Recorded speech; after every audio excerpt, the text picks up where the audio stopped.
Welcome to the vlog. This is entry number 26, and I hope you had a safe and fun 4th of July. Lots of fireworks. Nothing's obviously changed in the market because it was closed yesterday, but we've got one more day before the weekend. 2 trades ago, I'd made 195 for about a week. And then from the 27th to the 1st, I'd made 240. And so this current trade, I'm shooting for 272 is the technical goal. And I had got in the 3rd, the day before 4th of July. So we're going to see how it goes. Like I said, it might bounce down. S&P 500 is known for just lots of strength. These are all-time new highs. And it makes those all the time. So it's really good. But we are in the bad 6 months to Dow, or week.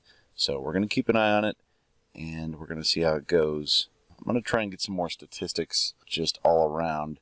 As far as support and resistance lines, it looks like some around the 290 mark would be a good support.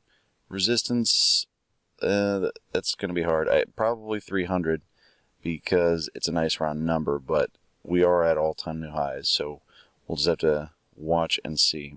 To learn my favorite method of trading, check it out on Udemy. Also, check me out on Patreon. I give every trade on that site. For yesterday and today, I had a coupon code, Freedom July, for $9.99. 10 people can get my favorite course on Udemy, the main method I use to trade. Also, if you want to check out, I have a free course on what is a stock option. This is a good introduction to stock options and my teaching style. So if you like it, check it out. And maybe you'll want to take one of the coupon codes for the other one. Anyway, as always, don't look for a fair fight.